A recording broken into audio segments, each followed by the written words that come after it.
Okay, so if you remember before, the method I used for building the other dodecahedron was folding it up. So this relates to what we've done with folding paper and why I do it. It's a very easy method if you think about it. Holding everything in space is very difficult and very hard to do, but if you work on a flat surface, a reference surface like this, we know it's flat, I can trust it. I know then when I do my butt joints, these are going to be perfectly aligned. So it keeps the guessing at bay. Now, I did measure the thickness of this and it came out about 65 amps. Now that's good if you're doing the welding out, but for tacking, you actually want to go higher. It's counterintuitive. I'm actually doing 99 amps right now. It is set pulse at 150 hertz. And I have a pulse time on 30%, pulse 30% on the time, and 30% pulse base. Okay, my end amps are 10. So what I'm gonna do here is I'm gonna tack, you wanna tack hot and fast. Okay, the longer you dwell on your weld, the greater chances you're gonna overheat the material. As you see here, there's not a lot of metal left here. These are not solid. So you have very thin sections. There's not a lot of material here to absorb the excess heat. So heat management is really critical here. I'm doing this to challenge myself. So let's tack it up and fold it and you can see how it goes. I want to make sure these are aligned as carefully together as I can. Okay. Best thing would probably be to weigh them down, actually. But I think I can manage if I just go like this.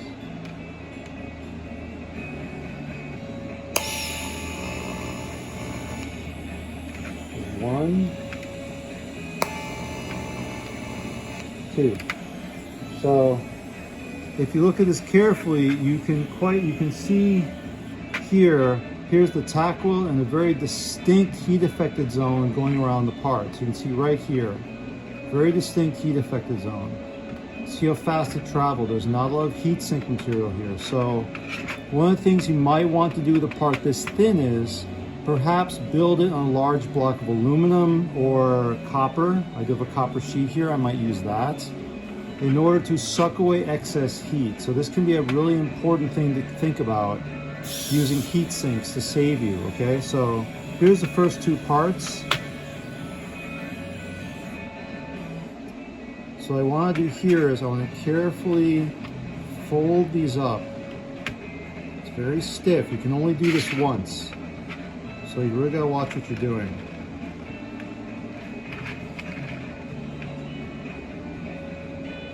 There we go.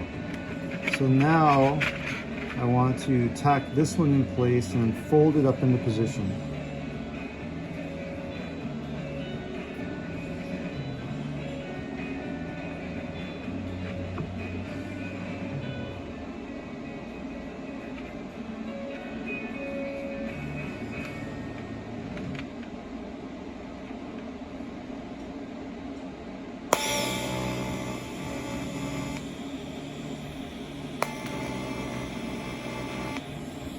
Okay, because it's so thin, I'm not getting any fusion in there, so I'm actually going to have to add a small drop of wire, a small drop of filler material in order to make the connection. Sometimes you have to do that with really, really thin materials. Fusion's not always going to cut it.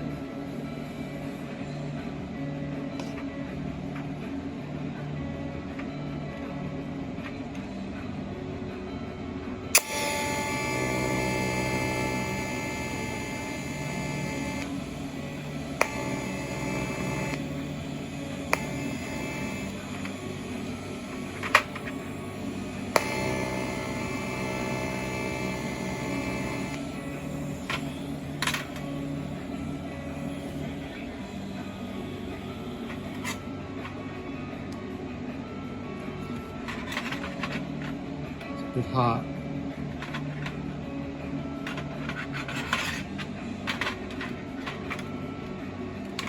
And there I've got my first three parts aligned. Now I need to bring these two together. and close that up. So we might use a magnet here to help us out. It might work, it might not, don't know yet.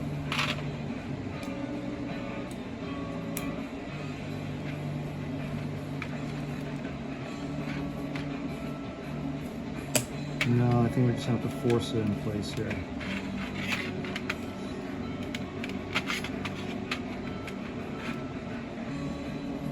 I want to try and butt these up as best as I can, okay? I need to grab these two together right here without torching my fingers.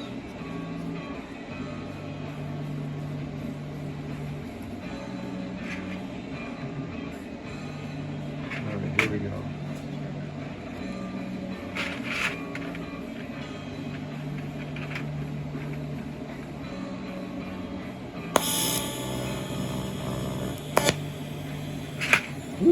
There we are. Okay, so we got the first three together just like that. Now I'll do the same thing over here and just keep folding it up. There is a bit of a gap in here, as you can see, where I had to add material, so we'll try and work that through till the end. I think I can eat it and we should be okay.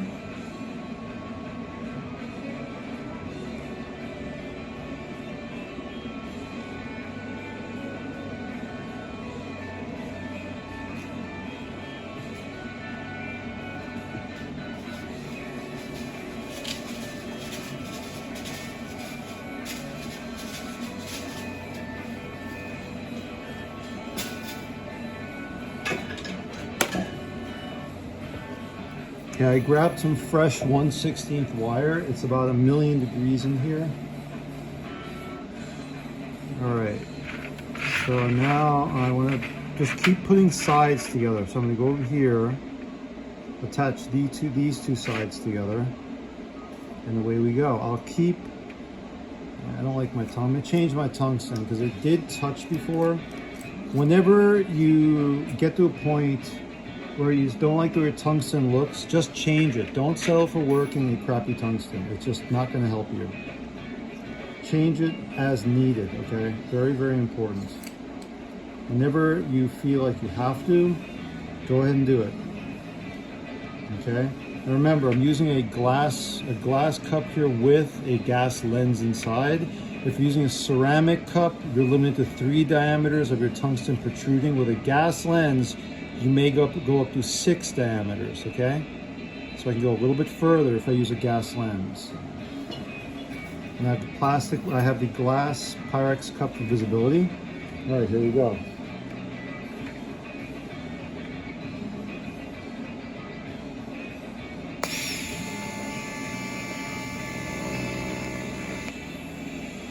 Feel better.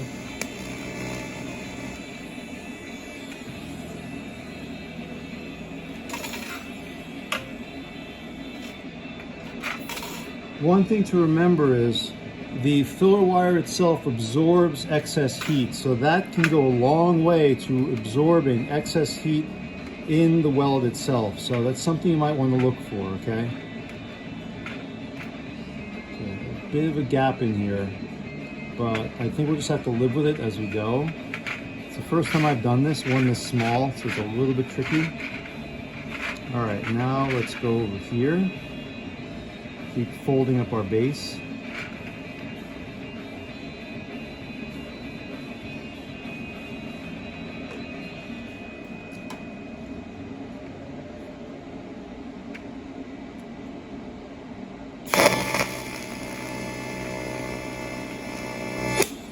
Move, no good.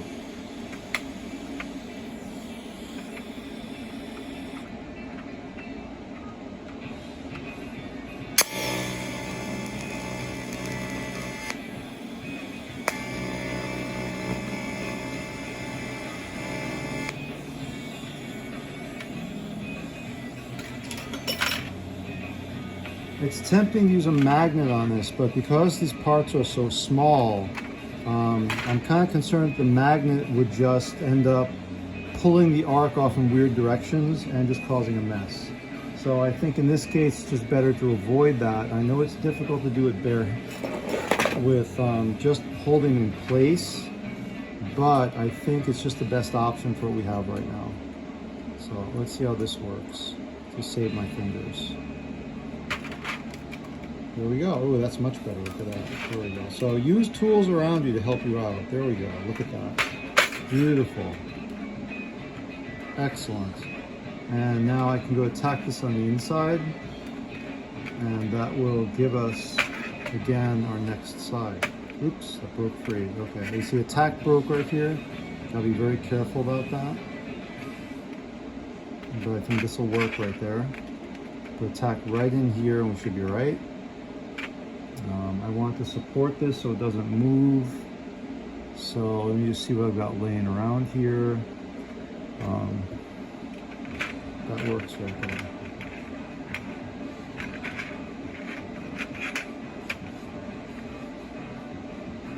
There we go.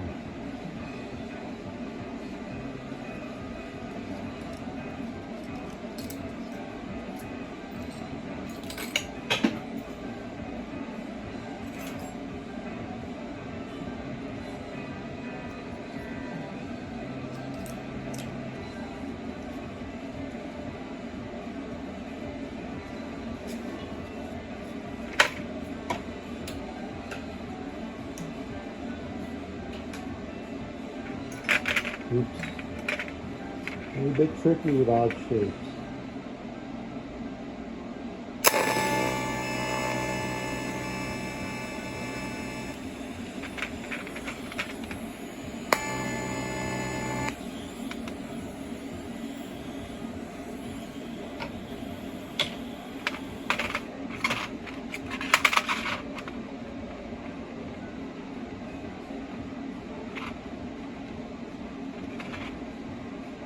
It is getting really, really hot because there's nowhere for the heat to go.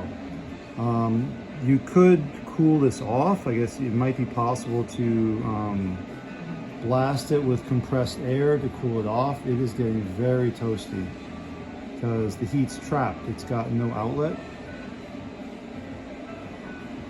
So it does need a place for it to go. Let's see what I can find to help us out.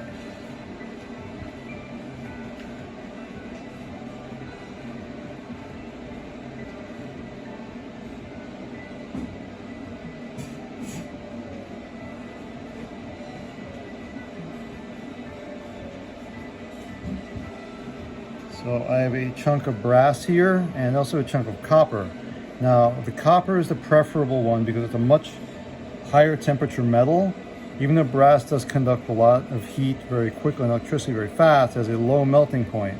So not the best thing if you're welding because you might get it incorporated into your weld, which is nasty. So let's use a sheet of copper to help suck off excess heat off our weld.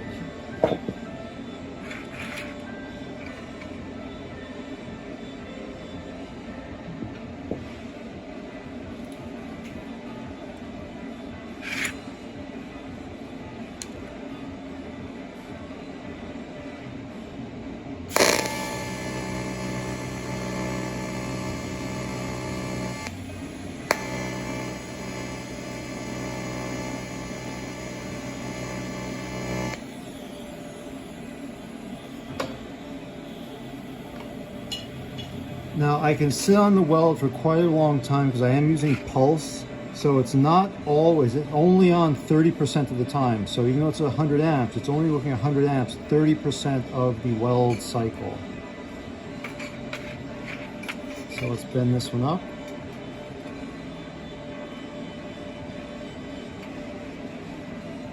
Very stiff. You have to be careful with tacks. You put on too much tack material, it becomes very, very hard to move. So you want to put just enough to be able to hold your part in place, but not so much it becomes a real chore to move it where you have to. Okay, so let's get this in place here. All right, this one seems pretty good right here.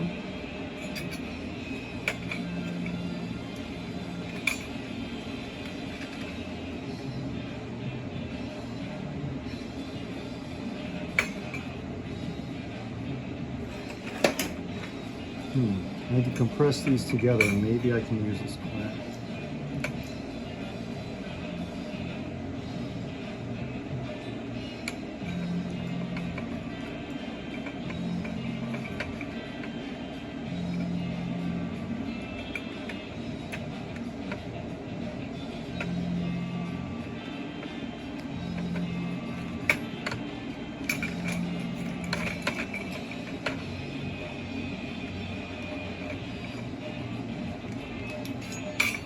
Nope, it's gotta be the old fingers. All right. So again, I'm gonna pinch this together and I'm gonna weld right up top here, hopefully without burning my hand.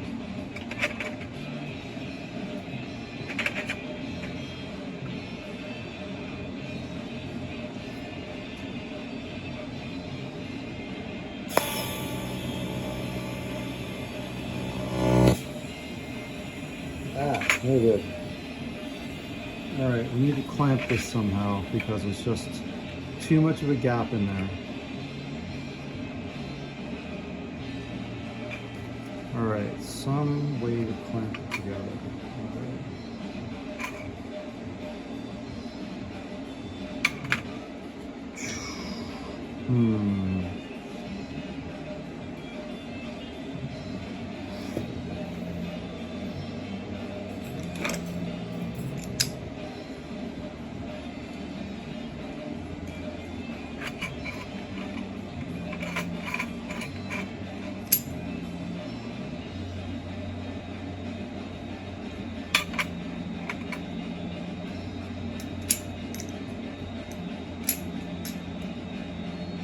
There we go, vice grips.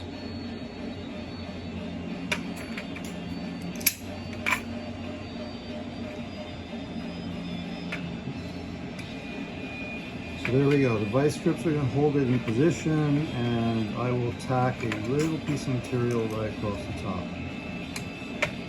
Right there. Right on that point.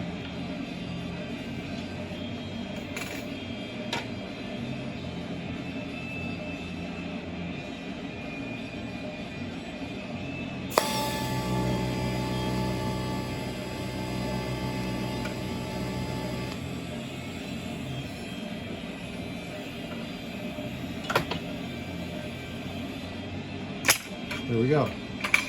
So we'll go ahead and do that with the other sides. And hopefully that will help us out here.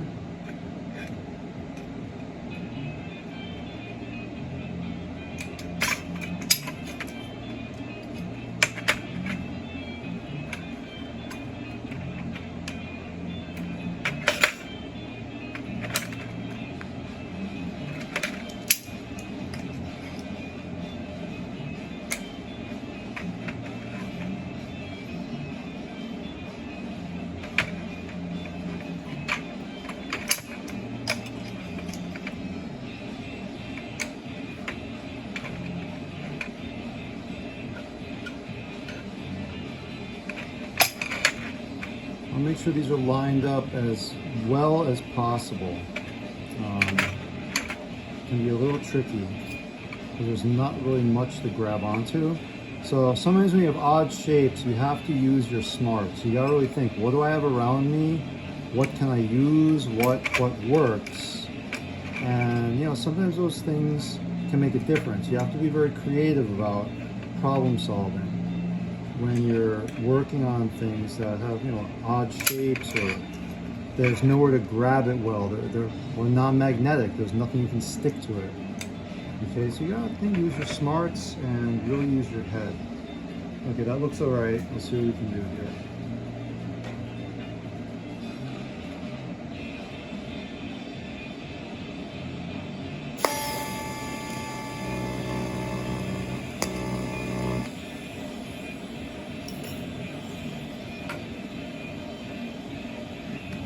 Okay, another one closed, and that's pretty good. All right, so now we've got most of it worked out right here. This looks pretty cool. So now we're gonna get the rest of the sort of hollow dodecahedron together, same way we did the other side, hopefully better.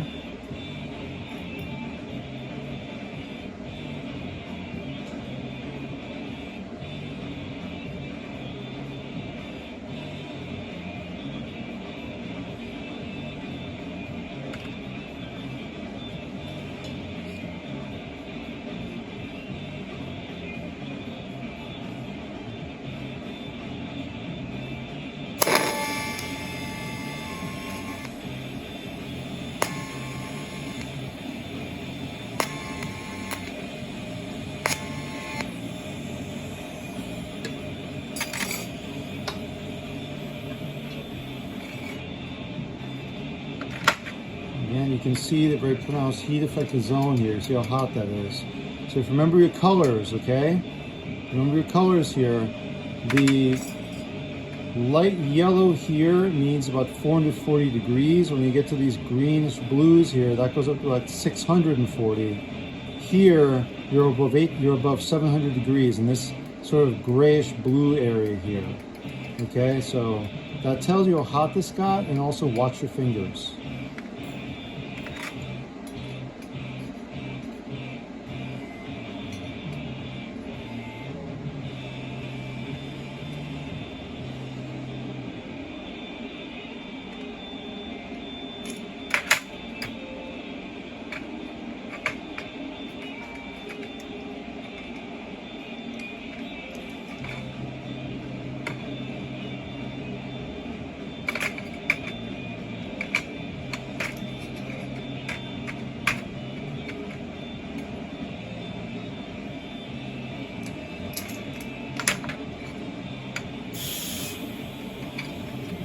Looks pretty good.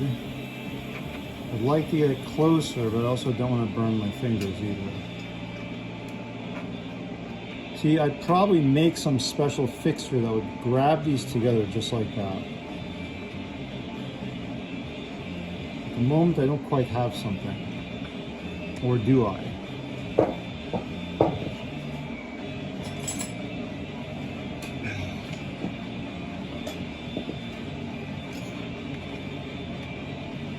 Aha, look at that. So this will work if I can just fuse those two sides together. If I had a locking one, then I could set it in place. So, gotta work with what I got here.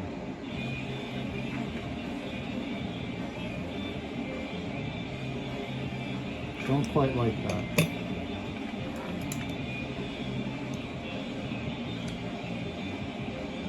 I'll just stay with this for now. I think this will work fine.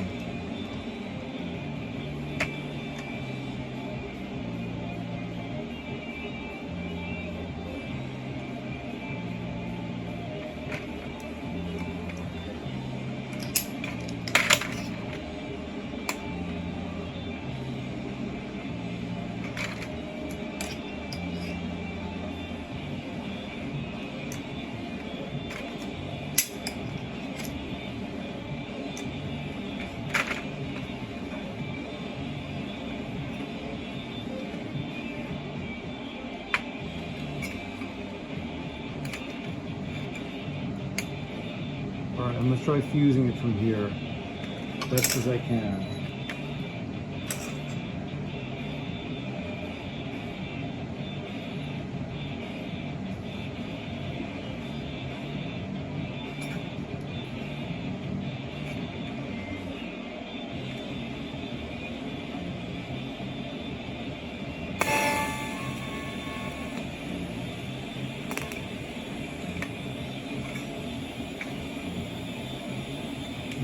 Add another layer.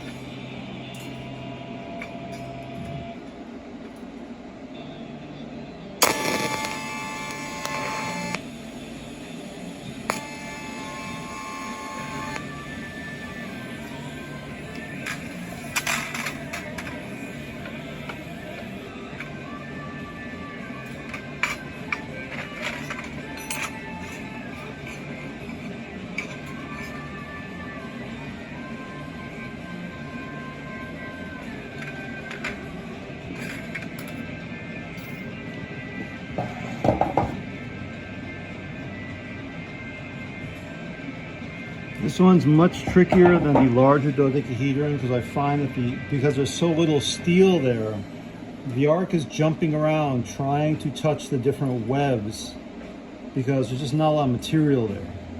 So it's a little trickier. You can find the same kind of problems if you have to weld anything like an expanded mesh together. That can be very challenging because the arc is going to jump all over the place because it just doesn't, there's nothing for it to go to. It wants to find the path of least resistance, and it's finding that all over the place. So it jumps around a lot. So So this is a similar kind of problem that you may encounter.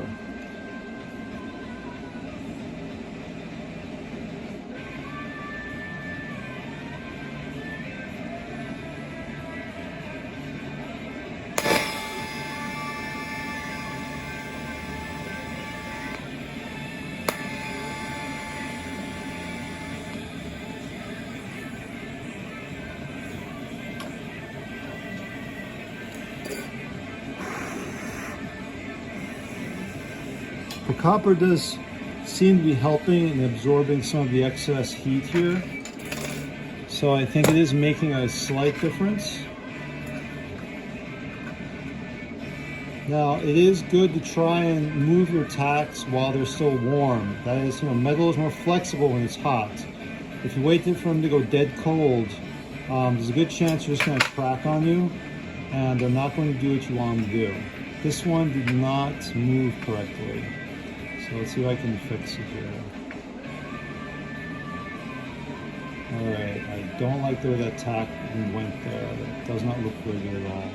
So I may have to break this free and redo it.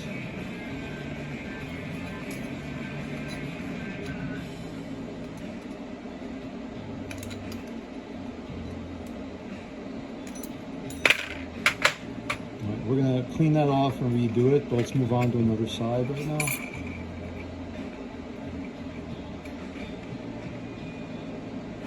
Our ball does not want to stay up straight, so let's prop it with something.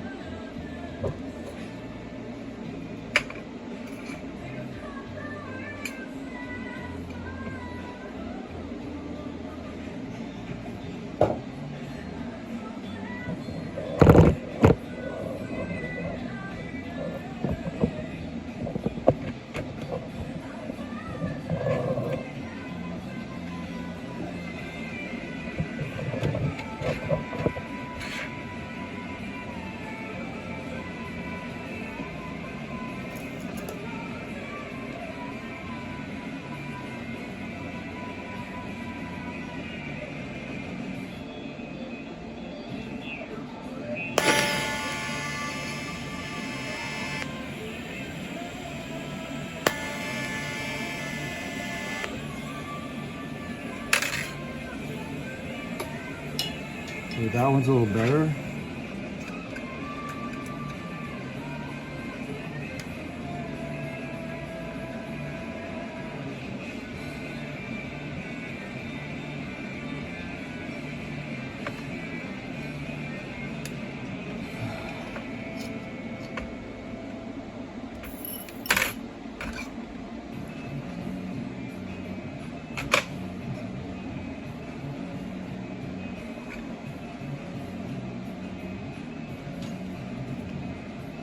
Try this.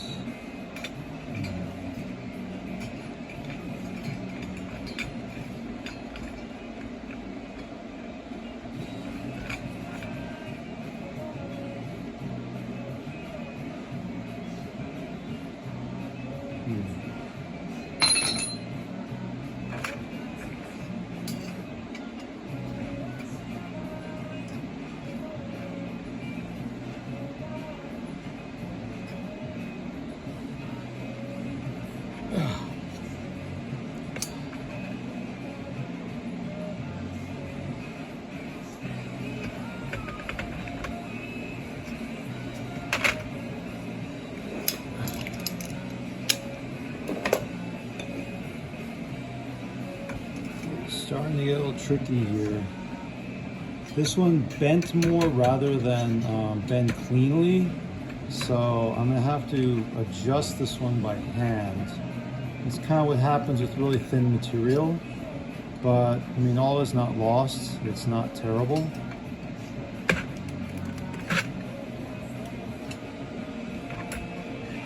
Just have to be really careful about it next time.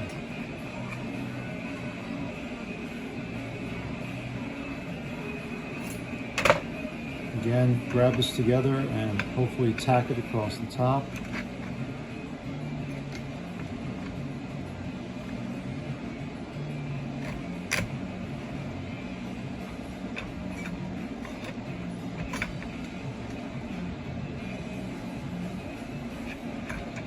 Part of the challenge is about 100 degrees in here and I'm sweating all over the place, so it is very hard to do this, but you know, it's good to challenge yourself, push yourself, working uncomfortably, working in difficult conditions, because you never know when you're gonna have to do that and be called upon to do something, you know, a little out of the ordinary, and you gotta be at your best.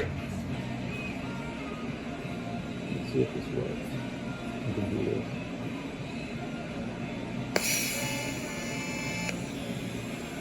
All right, there we go. It burned a little bit of a hole there, but I can fix that when I weld up the sides. Remember, this one has to be fixed right there.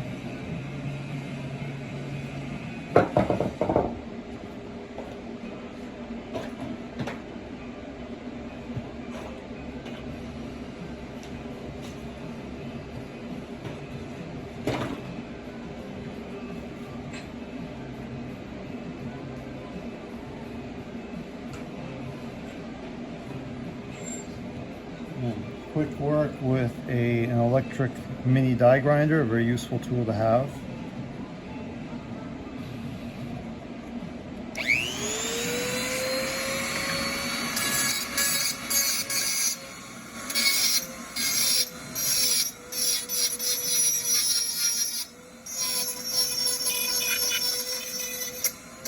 I'm done.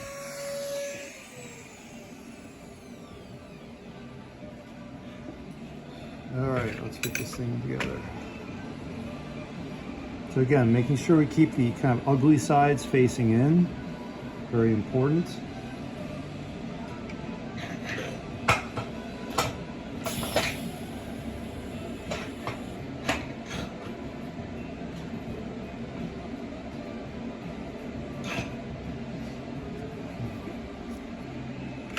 The trick is getting the wire in there as it gets closed up gets to be quite challenging.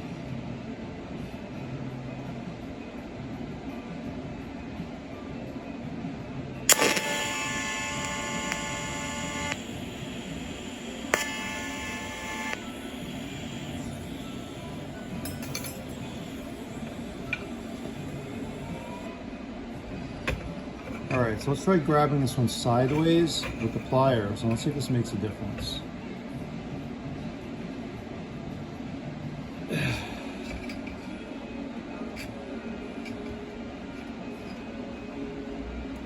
Again, it's a little easier, a little less distortion. There is some anyway, but I think we can correct that later on with a hammer. We'll have to do a bit of tapping on this to get the sides kind of evened out and get the form together. Now there are ways to do this where you could get absolutely perfect, but that would involve having some sort of a jig that would hold all these parts in perfect alignment as you weld them out. Because these are not held rigidly, these parts are free to move. Remember, the metal is expanding, and on cooling it's actually contracting. So one of the interesting things is the measurements of this form will change as it cools. Unless it's rigidly held in some sort of a very, very, very sturdy jig, there's no way to keep this thing from moving on cooling.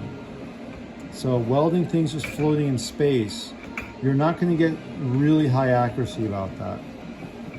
Right? If you have to hold extremely tight tolerances with a form, the only way to do it is by having it in a very rigid, custom-made jig, precisely done for that purpose, and that purpose alone.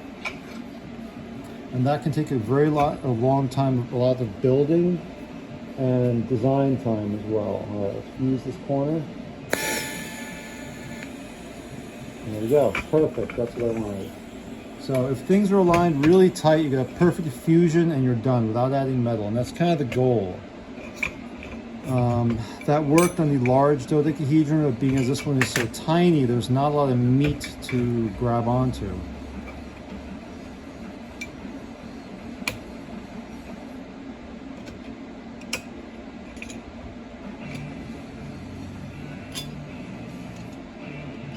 So again, I'm bending this just to get into alignment, very carefully checking to make sure it goes in where I want it to go.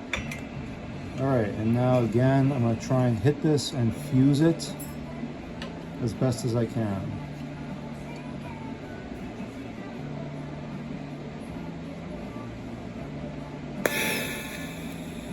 Oop, I touched, it's fused, but I did touch my tungsten, unfortunately, but I think it'll be all right. It's a good tack, very nice. And now we're getting down to the last 3.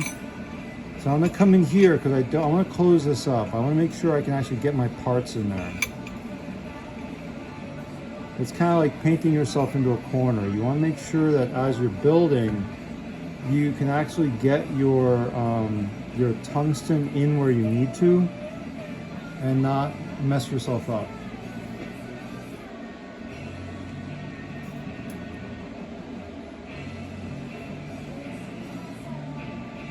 I'm going to brace off my pinky so I can get right inside here.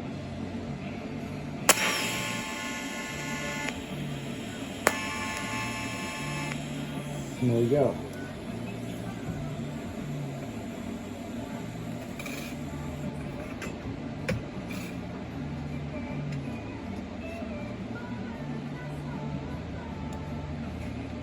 I could probably get away with 1 tack on this thing, actually. But I'm kind of concerned about its kind of flailing around in space. 2, of course, 2 tacks, remember 2 points establish a straight line, so it'll keep it in alignment relative to this one. 1 tack will not, oh there we go, not bad, there we go, very, very nice. So with tacking, you have to remember that 1 tack allows things to rotate, 2 tacks will hold in a straight line, 3 tacks will fix a shape in 3-dimensional space. That's kind of the rule of tacking, okay? 1 tack per dimension that you want to hold. That's perfect. I'm gonna fuse right there. I like that.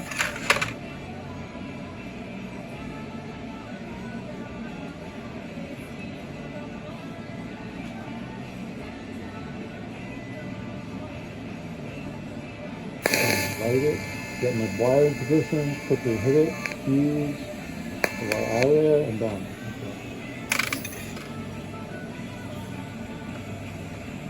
Okay. Now if the tacks are on the big side, I'll actually remove these with a flap wheel and cut them down, then go back when I weld, so I don't end up with big bumps I have to deal with when I'm welding it out. Okay, last one here.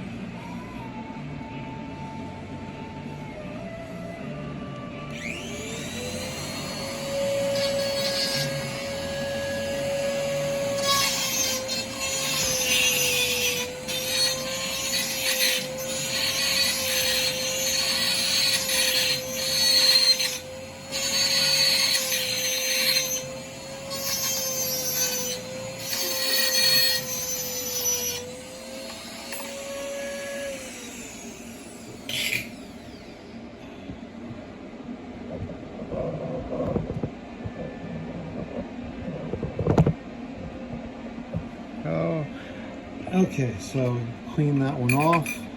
It's this one that we're getting close to some complicated times here. So I gotta get my tungsten in there effectively. This one looks a little distorted, so I'm gonna quickly adjust it with pliers. Didn't take very much bending. It's extremely thin material. Remember, this is, what is it, 056? Okay, 56 thousandths in thickness.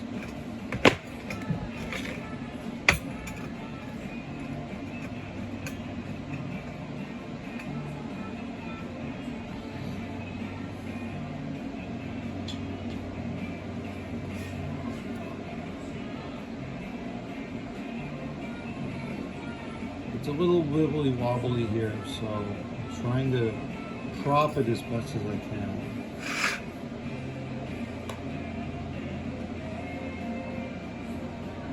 Hit hard, get the metal across there. I'm gonna try 1 tack this time.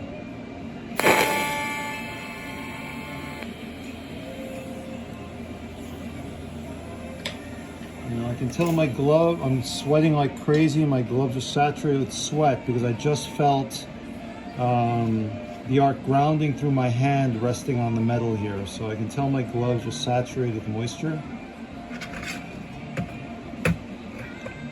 All right, let's bend this one down. Hopefully it will not flail around too much. Oh, that's much better. Okay, I think I'll just use one tack from now on, so pretty good. This is kind of the test model, you know? Kind of when you get to the last ones, you may notice this is not lining up very well over here. So this is one of those moments where you've got parts that are not quite lined up, and you've got the cumulative error of all these kind of funky joints starting to become expressed in your last like one or two parts. You can see it all the way around here. So this is one of the things you have to watch out for as you're building, holding all your alignment and tolerance between parts. Otherwise, all of that sort of geometric accumulated error is going to come out in your last part, and it could be very miserable for you.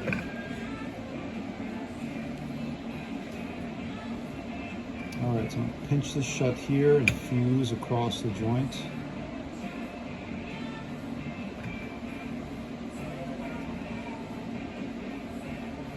A little muscle on this thing. Yeah, I'm gonna fuse across here. I think it's probably my best choice.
So I want to keep my tungstens very, very, very sharp, very pointy, about 30-degree point, okay?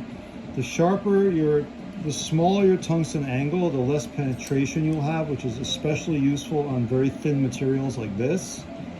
A very blunt tungsten has very, very deep penetration and is good for heavy section materials, of which this is not. So tungsten grind angle does matter. Also, certain types of tungstens are a little better than others when it comes to thin material. All right, so these are not aligned, so I gotta bend these into proper alignment here.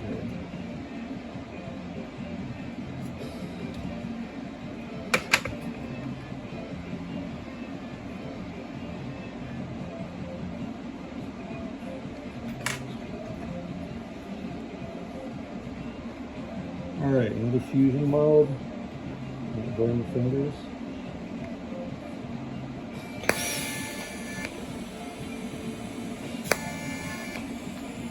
Perfect. A little toasty, but good. Okay. All right, folks, last one. Here we go. So this one, I'm gonna put here and then fold it up, and hopefully I got picked which is the best side to do it on.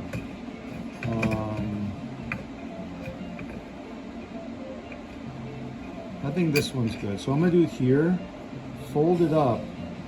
Actually, let's try this one. That's nice and flat. So I'm gonna do it here, fold it up, and then that'll close off this particular form, and then next step is just welding it out. So the trick is I need to get my tungsten in here, and maybe this is the way. All right, so one tap right through here.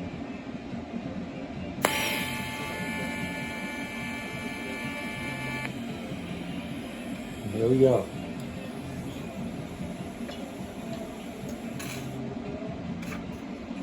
All right, let's see how we do.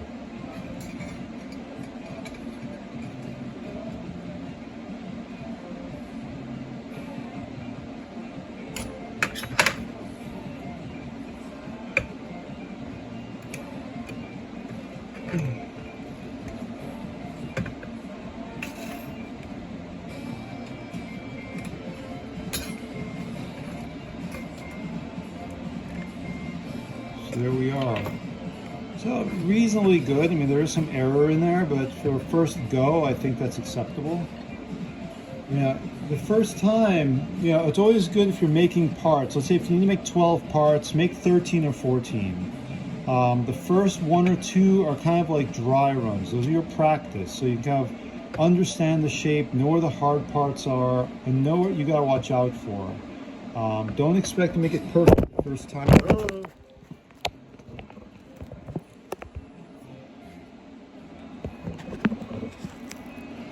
Okay, don't expect to make it perfect. Don't expect to make a form perfect the first time out. Always make, if you got to make 12, make 13 or 14, okay? The first 2 are going to be practice. They're going to be dry runs to help you understand the form, where all the difficult parts are, things you need to watch out for, maybe things you have to modify, and to get your tools set up right. Don't expect to do it in the first go and have it come out right. That's not going to happen. You don't know this thing. It's like driving on an unfamiliar road. You got to go slow, and you have to be very careful about what you're doing. Otherwise, you could crack up. All right, I'm going to tack it right here. This seems to be the best area to do that. I'm going to press it in as much as I can. Whoop, there we go. Wow. So there we go. This is the sort of hollow dodecahedron. As you can see, here's its big brother, and here's the little one, which is a half scale right there. So here we are, little one, big one. So next step is I'm going to do a weld out of the whole thing. Now, welding this out, because you have so little material in here, you got to really watch your heat, okay? And you want to weld small segments, maybe no more than 1/4 of an inch at a time, bouncing around the shape, not doing one side at a time, because if you do that, what happens is one side will grow and it'll end up distorting the whole form. So you have to let the form heat up evenly and then cool evenly so it does not distort. So thank you very much, and we'll meet again in a little bit.